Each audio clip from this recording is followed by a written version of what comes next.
and thank you for joining us for our final live author talk of May. My name is Kendra, and I'm a book club moderator for PBC Guru, and I'm thrilled to introduce today's guest. He is the Pulitzer Prize-winning author of 2 novels translated into 34 languages, the recipient of the John Updike Award from the American Academy of Arts and Letters, given to a writer whose contributions to American literature have demonstrated consistent excellence. His first novel, In the Distance, was a finalist for the Pulitzer Prize and the PEN/Faulkner Award, and it was the winner of the Soroyan International Prize, the Kabul Award, the Prix Page America, and the New American Voices Award, among other distinctions. It was also a Publishers Weekly Top 10 Book of the Year and one of LitHub's 20 Best Novels of the Decade. Trust, his second novel, won the Pulitzer Prize for Fiction, congratulations, and was a New York Times bestseller, the winner of the Kirkus Prize, and longlisted for the Booker Prize, among other nominations. It was listed as a Best Book of the Year by over 30 publications and named one of the 10 Best Books of the Year by the New York Times, the Washington Post, NPR, and Time Magazine, and it was one of the New Yorker's 12 Essential Reads of the Year. One of Barack Obama's favorite books of 2022, Trust, is currently being developed as a limited series for HBO. His stories and essays have appeared in the Paris Review, Harper's, The Atlantic, Granta, the Yale Review, Playboy, McSweeney's, and elsewhere. He's been awarded a Guggenheim Fellowship, a Whiting Award, and fellowships from the New York Public Library's Cullman Center for Scholars and Writers and the Rockefeller Foundation Bellagio Center. He holds a PhD from NYU, edits an academic journal at Columbia University, and is also the author of Borges, Between History and Eternity. Please join me in welcoming Hernan Diaz to our Author Talk event. Thank you so much for taking the time to join us today, Hernan. We are really excited to have this hour with you. Oh, thank you. It's my limitless pleasure. Can you hear me okay? Absolutely. Yes, perfect. Okay, good. All right. We're good. All right. We are good. Before we begin, hello to our audience members. If this is your first time joining us live, welcome.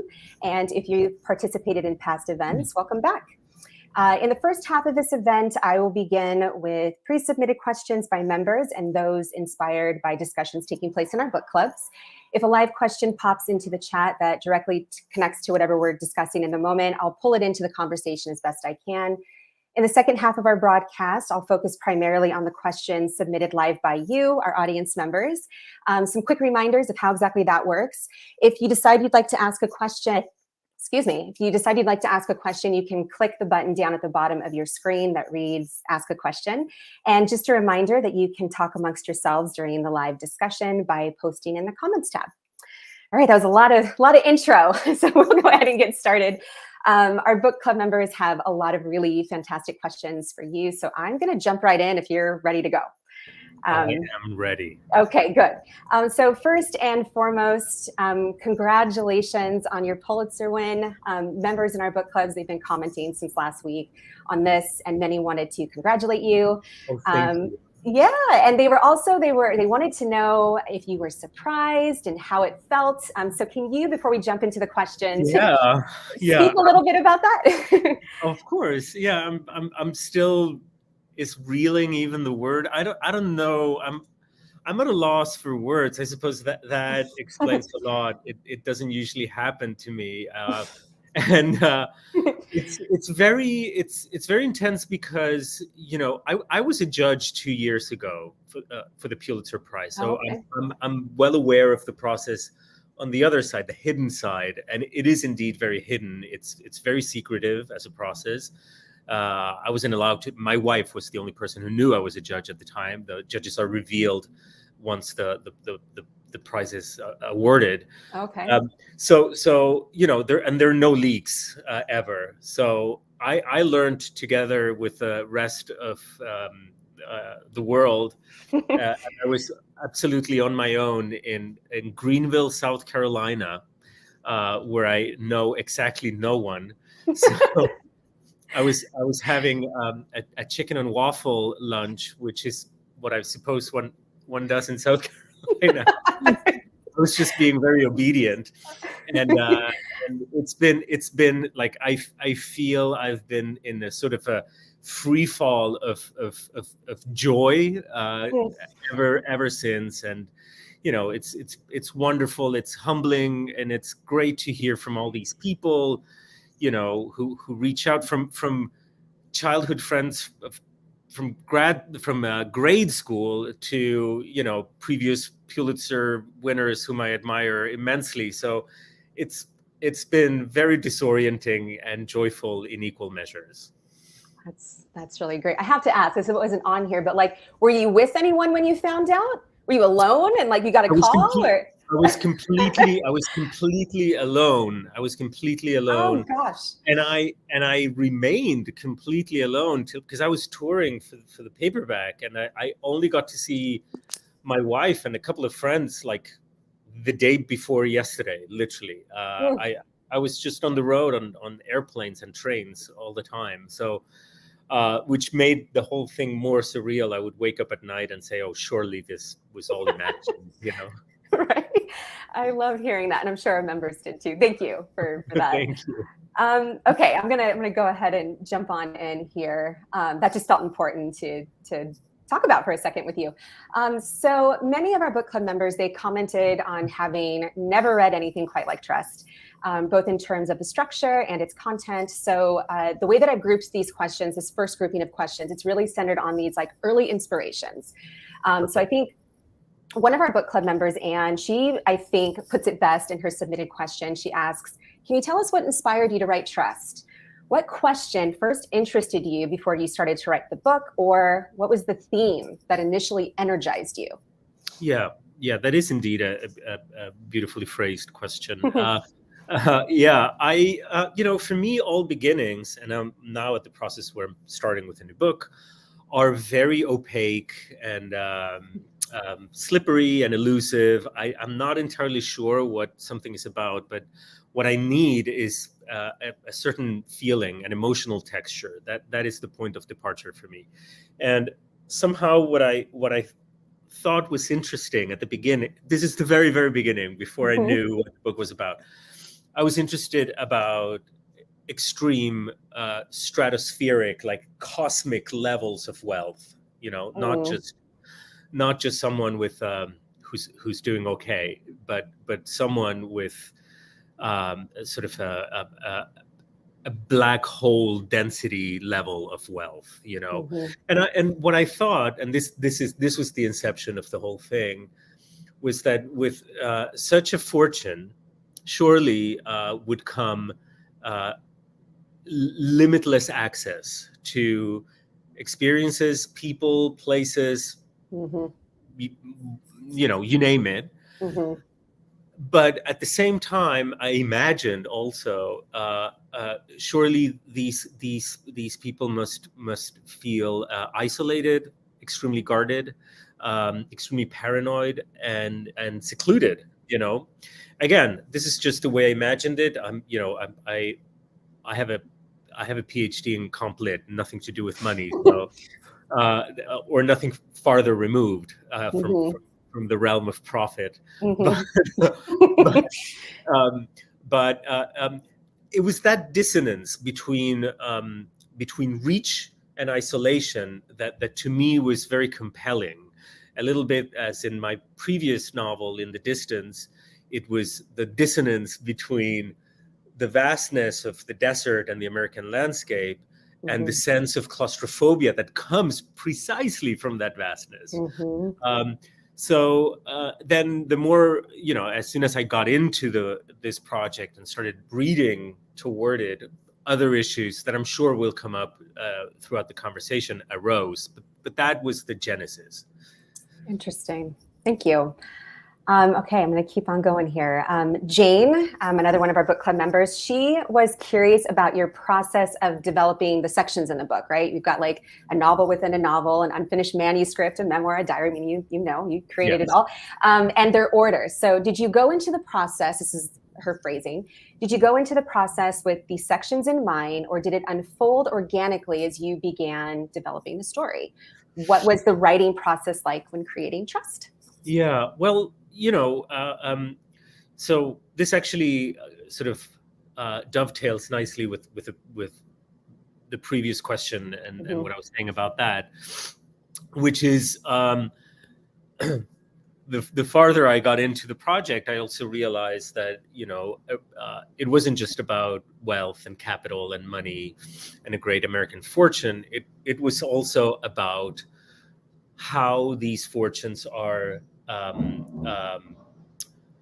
represented in history, and how we have constructed these epics, these grand narratives around wealth, and in these narratives there are absolutely no women. So this to me became the absolute central point of the project. The fact that women have no voice in these narratives of capital and power. So the issue of voice became paramount to me, and I thought that instead of merely thematizing this, instead of merely presented in almost in a monographical fashion within the book, as a thesis within the book, right? Instead of doing that, why not enact the issue of voice formally? Why not allow readers to experience these voices, to ask themselves, why am I invested in this voice over this other voice? Why do I trust this voice over that other voice? And so that's how that took place.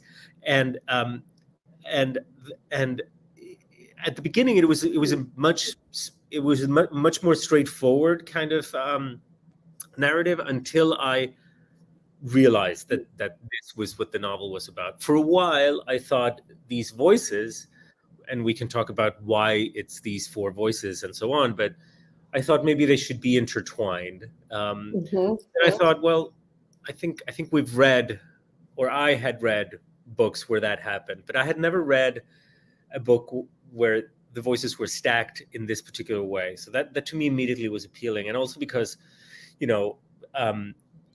it was the process of building a certain kind of confidence with the reader, and then destroying it, and then building it, destroying it, and then building it, and then destroying.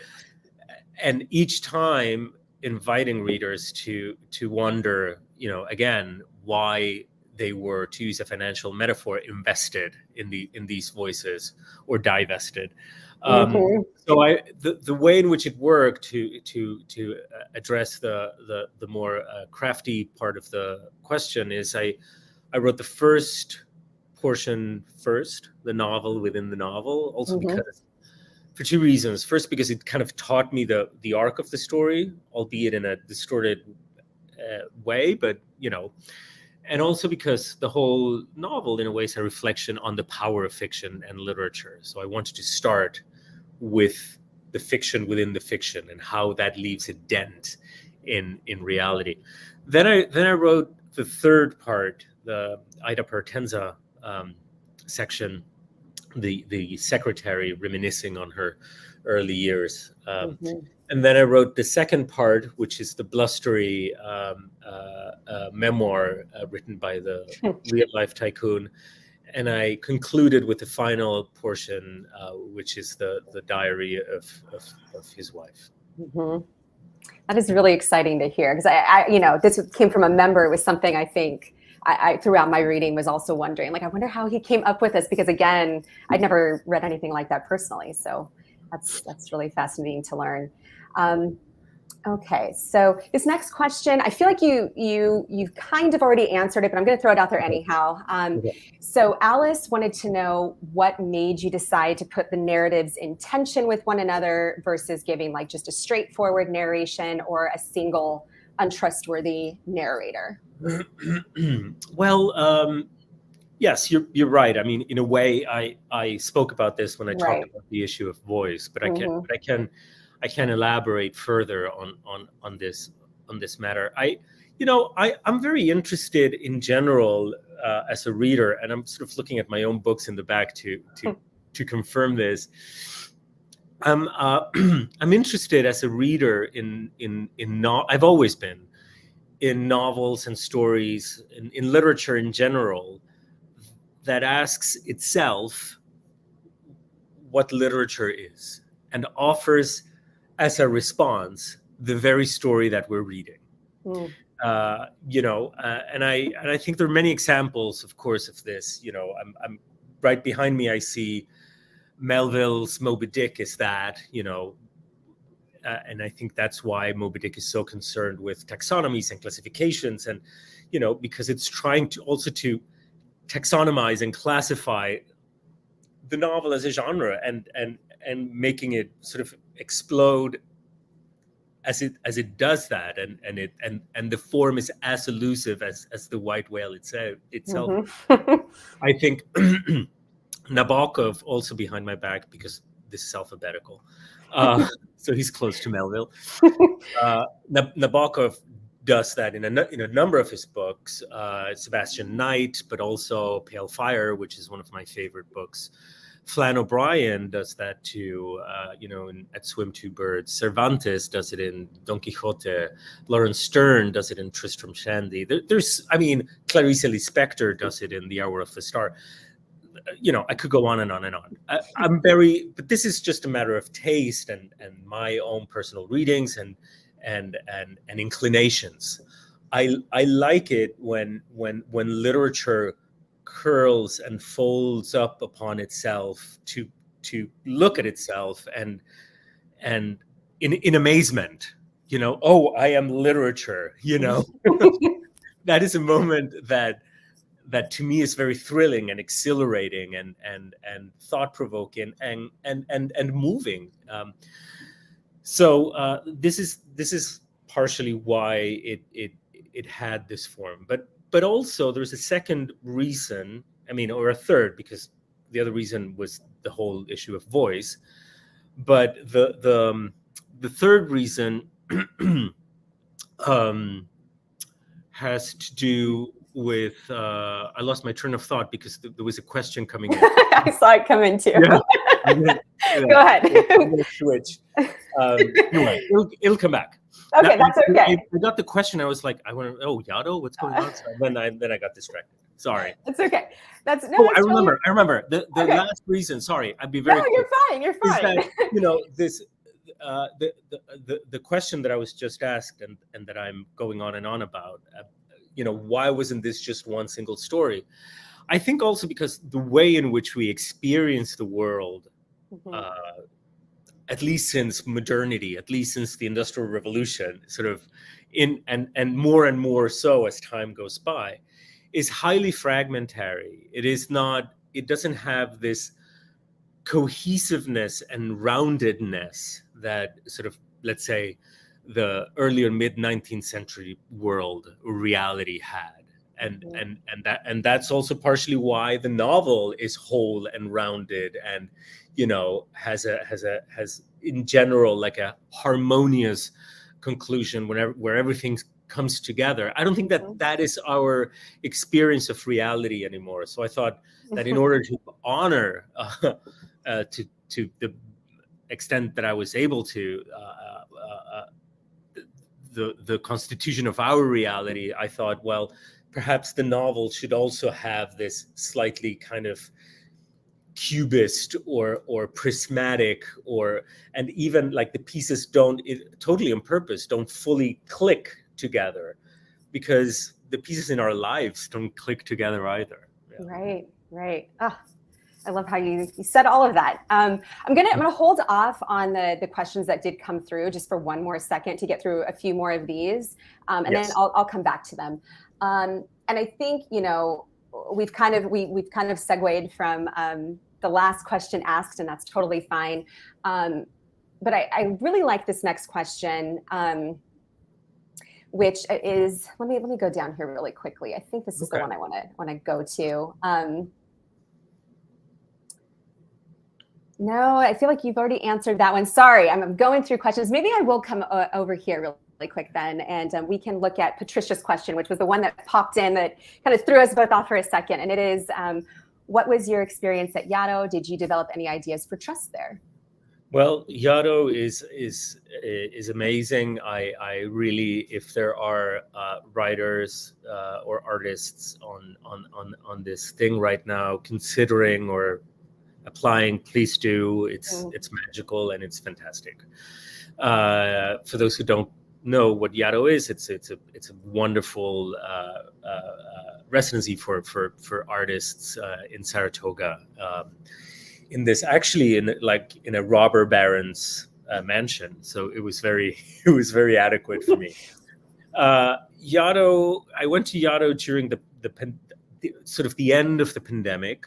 They had just reopened. I think my application was sort of, I got in, but it was pushed,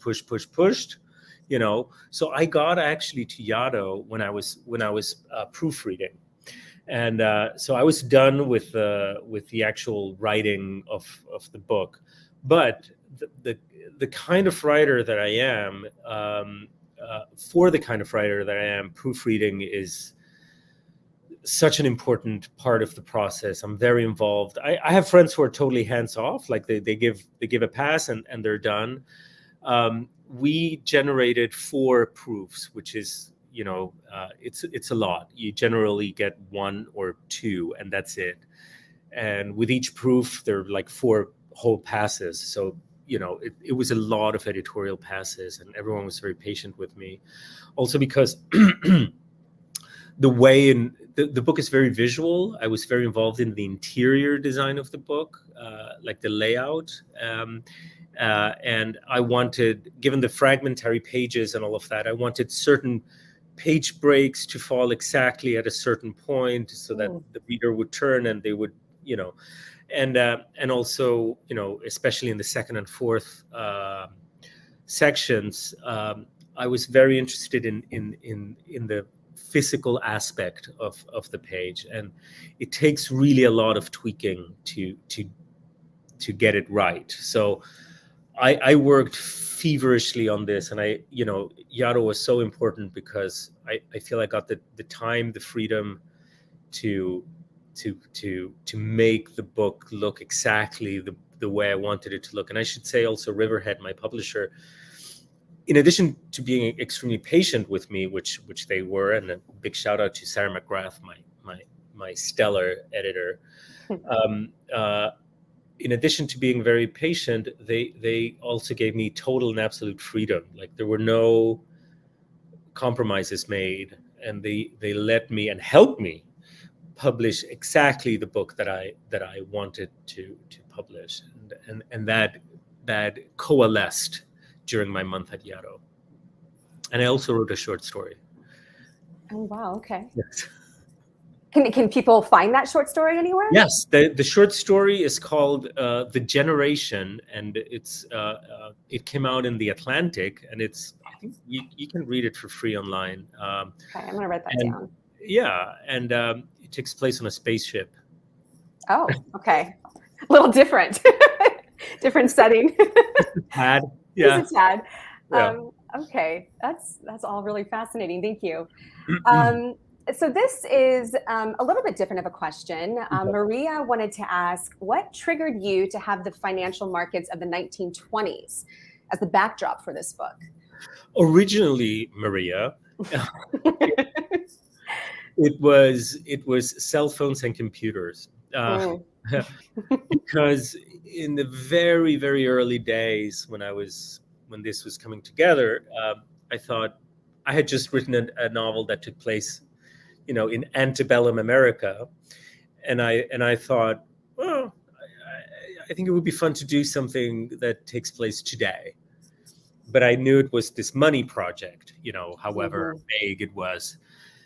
So immediately, of course, it dawned on me that if I was writing about, money and finance in the 21st century, everyone would be on their phones all the time and sending each other texts and emailing, and just my heart sank. Like I've yet to read a novel, that includes texts and emails in a satisfactory way to me. Like, I'm not saying it doesn't exist. I'm just saying I haven't happened upon it, and I wasn't to be the one to try to get it right.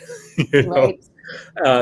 Also, I'm not like, I use a computer because I have to, and I write 7 billion emails a day, but like, I'm not on social media. I'm not like, I would I would so much prefer not to be on my computer. So the present time was out for me, but I was still into the project. And then I thought, a little bit like the previous novel, which is set in a very iconic moment of American history, which is the Gold Rush, in a moment about which we all think we have ideas and preconceptions, and it's very kind of fetishized as a historical moment. I thought, well, for very similar reasons, I was drawn to the end of the 1920s and then the Great Depression, because I think they're so ossified in our imagination, and sometimes I think we take that static image that we have of these iconic moments for some kind of sharp, crisp focus, and that's not right. What it is, it's just a static image, Right. So I wanted to delve into the commonplaces that have kind of encrusted, so to speak, those iconic years. Yeah, I mean, there's definitely, when we think about the 20s, right, there's like this veneer of flapper girls, and right, and your book, it went really in a different direction from the beginning. I was like, oh, this is 1920s, but it was not at all what I had anticipated. Yes, that was very, very purposeful. I didn't want. I hate the term the Jazz Age. Oh yeah. And I really do. And I dislike very much those kind of boozy, wild, happy-go-lucky, party commonplaces of those years. And also so many books written around that time supposedly are they seem to have the intention of denouncing the inequality and excess and silliness of those years.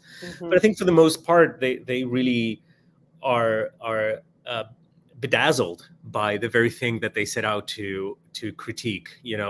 So I tried as best as I could to avoid that pitfall. And also the more you look into the Jazz Age and the flappers and all those things that you mentioned, let's not forget that these were the years of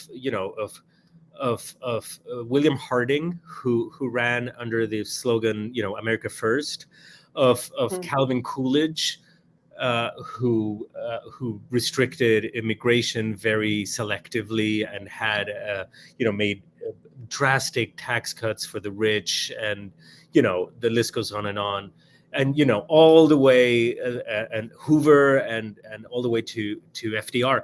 I mean, underneath this party, there was a succession of really brutal, ruthless Republican administrations, and so that's also I wasn't fully aware of this, but it only made me double down on trying to go against the grain of what we think of those years.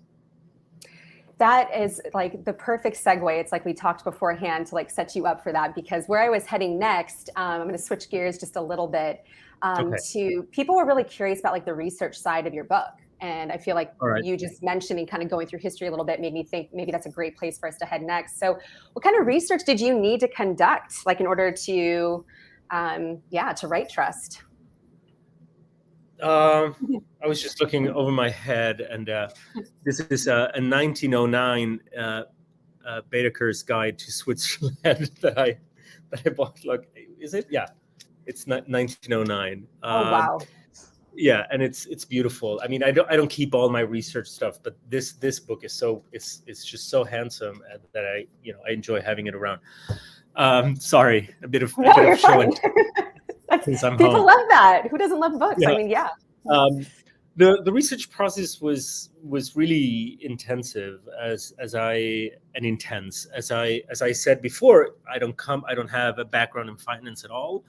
I had to learn everything from scratch. But I do have training in archival research, and in library work.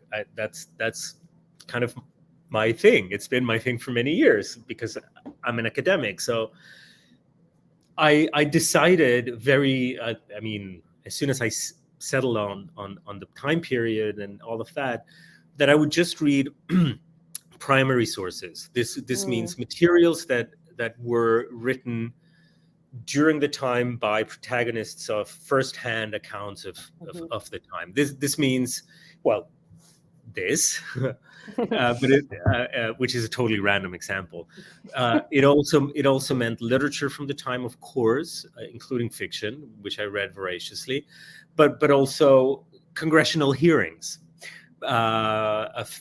financial reports, and financial magazines like Barron's and Fortune, and even the Wall Street Journal, you name it, and financial treatises from the time.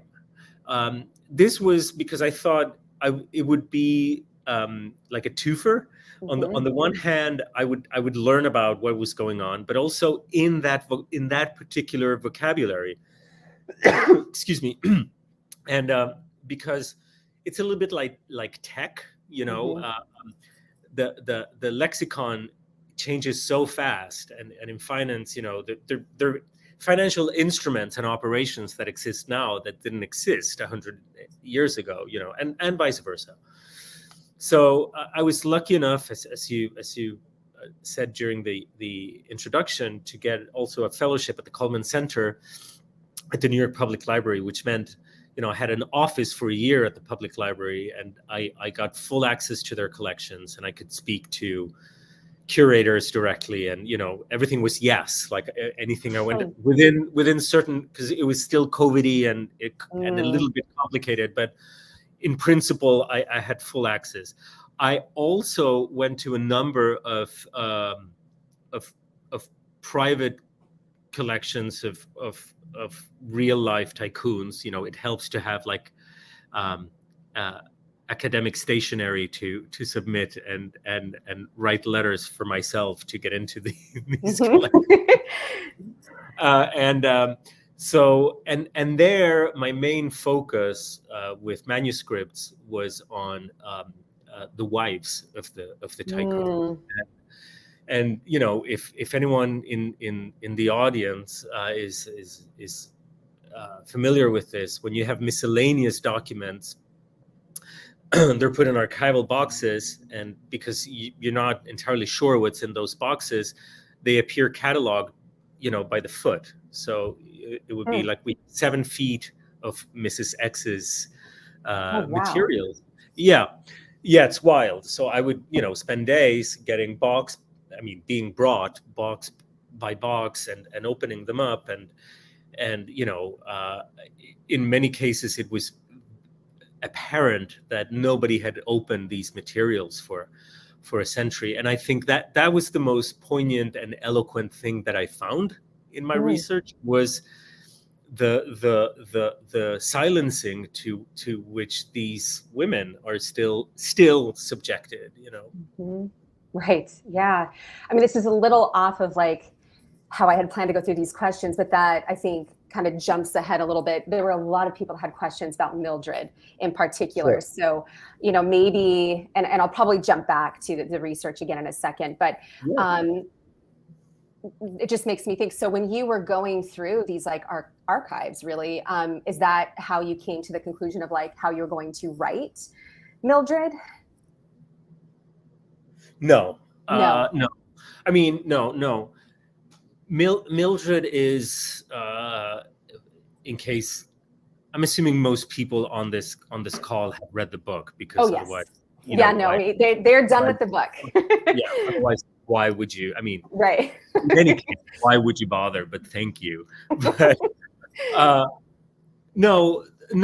I mean, of course, all the work with the archives informed her voice, but Mildred's voice, oddly, is the most personal voice in the book. I mean, by personal, I mean related to me, and I think it's one of the most personal things that I have written, I was saying at an event the other day that I'm almost kind of mortified and a little embarrassed to know that that is out there and that people are reading it, because there is so much of me in there that, I mean, Wow. nobody knows what and how, so it's okay. But Right. for myself, whenever, I happen for some reason to open that, I'm like, it's sort of being naked in the subway or something. It feels very weird, because I feel very, very exposed in that section. So and the influences for Mildred, I mean, there are plenty of influences. It's not just me. It's the whole section was conceived a little bit as a as a love letter or ode to modernism. So I read a ton of Virginia Woolf, a ton of Jean Rhys, a ton of Gertrude Stein, Sylvia Townsend Warner, authors that are so important to me, but also Wittgenstein, which even if you look at the way in which the many of the pages are laid out, it looks a little bit like propositions in like whatever, in philosophical investigations or something. I'm not talking about content. I'm talking about the look of the page. Right. But when it came to the relationship between language and body, I was definitely thinking about Wittgenstein, and then there are other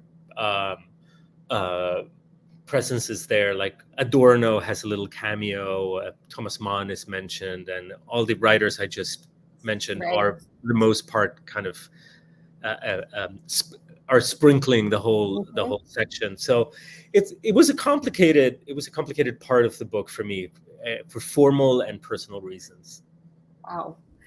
I didn't know any of that. That's really interesting. I'm gonna kind of go back and forth because I'm looking at time, and like I definitely still have a lot of pre-submitted questions. Sorry, am I talking too much? No, this is all so good. No, this is great. No, okay. But it is making me think. I just want to make sure also people that have tuned in today have an opportunity for some live questions. So of course. So this is kind of along the same vein, but it's in regards to Ida, which is, was there a writer or writers who you had in mind as model for the voice of Ida Partenza? Oh, 1000%. So Ida Partenza is she's in her 70s, looking back on her life, and she's now a very well established literary figure. She's sort of a grande dame of American letters, and I was thinking a lot. I was thinking a lot of Joan Didion. I love Joan Didion. I was also thinking, she's amazing, and I was thinking a lot of Lillian Ross, and of new journalism in general, sort of late 60s to early 80s, kind of that time span in American letters. To me, in American art, is really interesting. Like everything, the writing is beautiful, the music is just the best, the film is just the best. I don't know what happened. It was just a magical moment. So yeah, I was thinking a lot about that particular time in American in the American arts in general. Yeah, it's really interesting. Okay, coming back to, I'm going to come back to research for 1 second, because I did have several questions come in about this, and it's tied to the research. Okay. But in particular, people were really curious about if you did any kind of research as far as mental health was concerned. You've got like a treatment taking place in the book. So what kind of, like, what went into that as you were writing that part of the book? Yeah, I mean, two things went into that.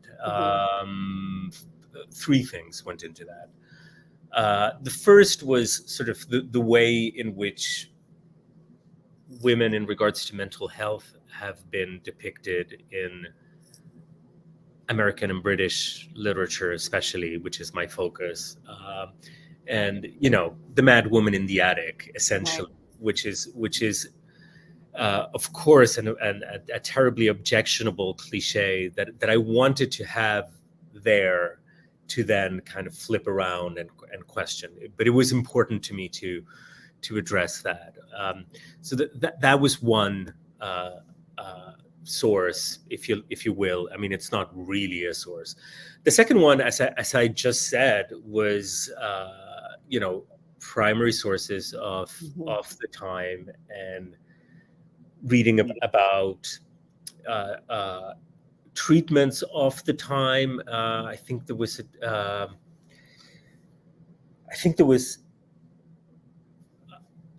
please forgive me, everyone. I don't know how many people are here. I'm sure everyone has a PhD in psychiatry and will write angry. I think there was a chemical kind of shock, not electroshock. I think it was based on camphor or something like that. That was very, very aggressive, that I learned about. Sorry, I'm now writing something else, so this is a little kind of eroded from my mind. But at the time, like a couple of years ago, I knew all about this, and then also firsthand accounts of women who had been through that. I'm thinking, for instance, of Leonora Carrington and her. I don't know if you know that book, Down Below. Her memoir, when she was confined she was in Spain, and she escaped from a mental institution. It's a nightmare of a story. And then I think the third and last source is I am acquainted because of family circumstances with mental illness. I've been around it. It's something that I have witnessed firsthand, and it's something that I really wanted to address and explore, and also to think about for myself. I mean, I don't write as a form of therapy, but it's when you are around something as powerful, this is maybe a way of making sense of it. Yeah. Thank you for that. Okay, I'm going to keep moving down. I'm looking at questions that are coming in. Lots of questions, which is great. Oh, splendid. Yeah. Let's see here. What would make sense for us to do next? I'm a friend of chaos, so it's okay. If it goes all over the place, okay. Totally fine. Okay. So this one's kind of a fun question that comes in, and it takes one of your characters and asks to place her really in current times. And Diana writes, the multiple perspectives in your book provide a unique view into how one's reality is shaped by the information they receive. How do you think Ida would navigate today's world of fake news, AI algorithms, and social media? Oh, I don't know. I don't know. Like, remember at the beginning of our chat, I said, I wish I couldn't be on a computer and I'm not on social media and all that. I mean, I'm not a Luddite, or I am engaged and I'm very much in the world, and I read the news, and I am a citizen of the present. I'm not like, I don't live like in a top hatted monocled rarefied world at all. But I'm also very trepidatious of just having an opinion on everything. You know what I mean? It's just. Yeah, I'm very happy to talk about literature and fiction and how stories shape our lives. But it doesn't mean, like, aren't we all tired of like people having an opinion about absolutely everything? Like, I can't come up with something to say about AI, but who cares? Like, I don't know how to write code, and yeah. But what I can say to honor the question, because it is a smart question, even though I don't have an answer for it, and I love to. I mean, it's really charming to think about what Ida would have done. She would have had much, but she's smarter than I, so she would have had a perfectly articulate answer to this. But let me just say that the book was written mostly during the Trump administration, and it was a period of time, and I think the question alluded to fake news, if I'm not mistaken. Yes, it did. That was the first thing on the list. Yeah. Yes. So I don't write like current eventsy stuff. That's not my jam. I think it's perfectly fine to do it, and I think it can be very important. It's just not the writer who I am. Yeah. But while being exposed to those circumstances during that particular administration, it really boggled the mind to be asked on a daily basis to believe certain totally bonkers narratives over the empirical evidence that we could corroborate through our senses. And this is something that was asked of us again constantly, and that to me was really, okay, what's going on here? What's going on with fiction? What's going on with storytelling? There was something there that to me deserved to be addressed. And also this notion that it felt as if reality itself had been commodified, like reality had become a luxury good, like reality was something that could have that was up, for the highest bidder, and then you could buy that reality and impose it onto others as if it were true. See, here I am giving my opinion, even though I told you I wouldn't. This is all great.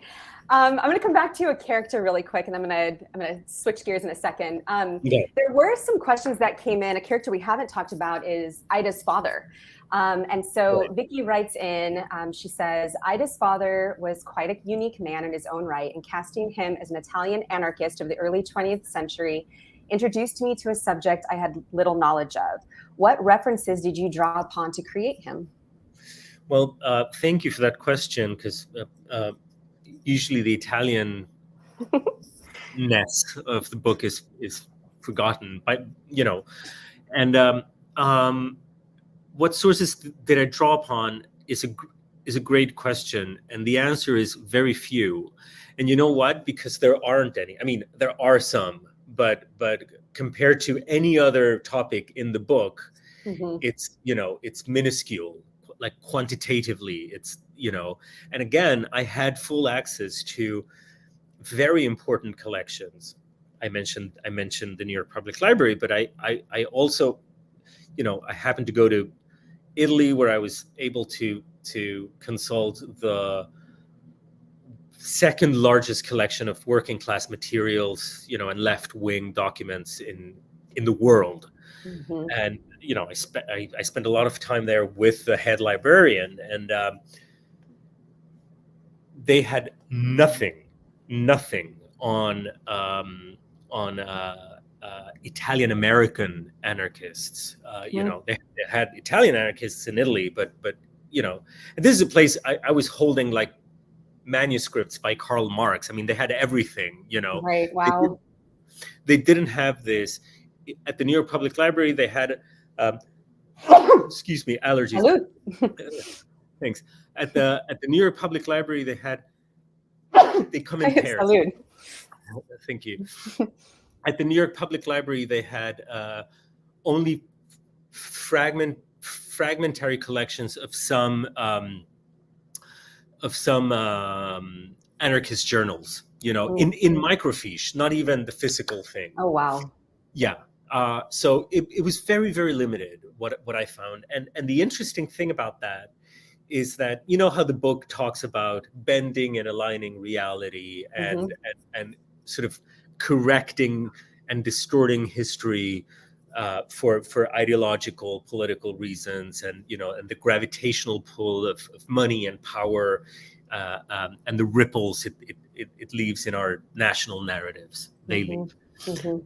This I really saw with Italian activists in the first few decades of the 20th century. Their presence, which was huge, has been kind of erased. I mean, of course, there are scholars who work on this. I'm not saying that it is totally gone as if they had never been here, but there is a disproportion between their contribution, what they did, or what they tried to do, and the role they played. Doesn't matter if you agree with them or not. I'm just saying they were an important presence, and it has been sort of drowned in silence, and I don't think it's by coincidence. I mean, and they were repressed rather brutally, and there were lynchings. There was a lot of racism. These were Italians from the South. Sacco and Vanzetti in 1927, their execution is the most visible point in this. But, I could talk about this for a really long time. And what interested me also about the father, who's a character, he's complicated to me for a number of reasons, but is that for all his revolutionary bluster and his progressive politics and his anarchism and, at home, his domestic politics, are completely reactionary and backwards. And that to me was very interesting. And it's something, again, that I've witnessed firsthand several times, how misogyny cuts across class lines, and political divides, because here you have this as left as you can go man who at home, reenacts the patriarchal law in the most brutal way, to the point that, child labor just because he has a daughter. And so this young girl is now the woman of the house, so she needs to clean up after him, and that to me was kind of also interesting to show that again, this misogyny really knows no ideological boundaries. And it's kind of back to your point too, where you were talking about that idea of like the pieces not really fitting together, right? It's like these are all really I don't even have the right word. They're rich characters, right? It's not just like he was an anarchist and therefore this is how he operated. It's like there's anyhow, multifaceted, I guess is the way to put it. Oh, thank you. Yeah. One hopes. I think so. Yeah. Okay. So I'm gonna move on to some general questions because we are slowly running out of time really fast here. Sorry. No, don't say sorry. I'm sorry. We only have an hour. Okay. So this question, I think it's a great question to start this kind of like general section on. It was submitted by David. He writes, "You must have your own views about capitalism and communism. Did you struggle to keep your opinions hidden as arguments on both sides are written so persuasively?" No, I mean, I didn't struggle. I mean, or yes, I don't know, both. What I'm trying to say is I'm not like a confessional writer. I'm not, I think that if I am on the page, I've failed. I need to be gone. That's, again, the kind of writer I am. It might not apply to anyone else. And, I think I did as best as I could to be hijacked by my characters and poltergeisted by them. I had no intention of, like, when I was writing, and I obviously disagree with a lot of things that Andrew Bevel says, but I was trying to make the absolute best case for him. And I obviously disagree with a lot of things Ida's father says, but I was absolutely trying to make him as convincing as I possibly could, and needless to say, I'm thoroughly unhappy with both of those systems mentioned in the question. But it's clear to me that whatever we do politically, however we organize ourselves, room must be made for greed, because that's who we are as a species. And if you pretend to suppress it under the guise of equality, it will resurface in even darker ways, as we saw clearly in the Eastern Bloc. That doesn't mean that the system we live under is great. I mean, that there's hunger in America today is to me is heartbreaking and unforgivable, and there's no reason for that to happen, and it does. Okay, I'm going to move on to this question from Elizabeth. She wanted to know your take on the characters you developed. Do you have a favorite? And I feel like you kind of maybe Mildred is the favorite. I'm answering for you there, but like, do you have a favorite of the characters that you created? Well, it's definitely Mildred and Ida. Ida, because she is everything that I'm not, and that I wish I were, like bold, decisive, fearless. I am like haunted with neuroses and indecision, and so I love her for all of those reasons.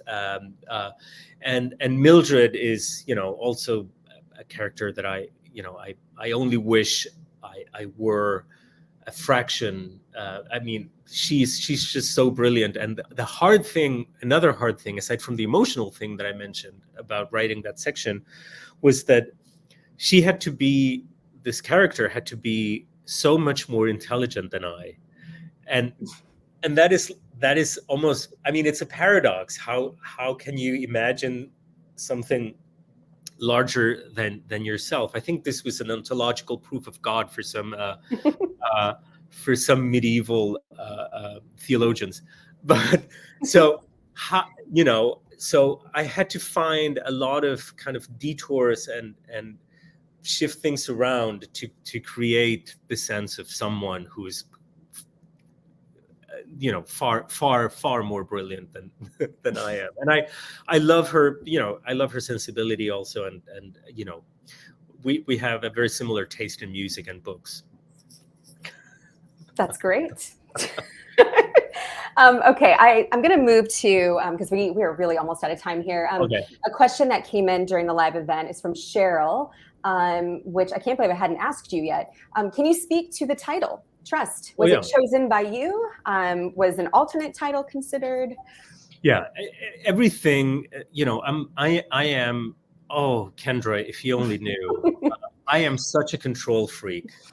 There's no way anyone could have chosen a title for me or anything of that magnitude at all. It really, and I say this with no sense of pride. Like, this is why I don't sleep at night, because I'm thinking all the time of things that could be, so no, that it came up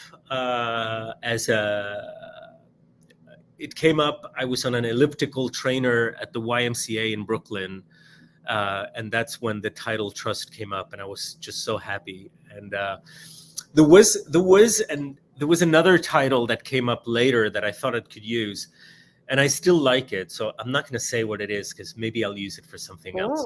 Okay. But Trust was always like, as soon as it appeared, and again, I care about how things look on the page, and Trust has this force as a word that I really It's a great cover. Oh, it's a great cover. I mean, I can say it's great because I didn't design it, so okay. Not being vain. So you gave up control on that one, then. Famously, no, I did no. I was annoying all throughout the whole thing, but I got it, and it was like, yes, this is exactly the cover, and it's pretty much what you have now behind you. Oh, good. But then I sent a lot of annoying notes, but it was that cover. I had nothing to do with it, just Helen Yentas and a lot of Riverhead geniuses. So I'm very happy and grateful. Yeah. Awesome. I'm like looking at time, and like we are getting really, really close to the end of our hour together. Yeah. I know. So it really went by really fast. So I'm going to ask one final question. I'm just going to say sorry to everyone if we didn't get to your questions, but 1 hour is not a lot of time. So this is like the last question. What do you hope readers take away from Trust? Is there a message you hope was received? No, I don't. No, I don't think about, and I'm sorry to end with like a negative response, but no, it's fine. I don't think of literature in those terms. That there is that there is a pithy kind of takeaway from a conclusion from a book, because otherwise, why write the other 68,000 sentences if you could write the one, Right. So I think I'm a little suspicious of boiling down a book, because that also means that literature is a waste, Right. If that same thing could be conveyed in a couple of sentences.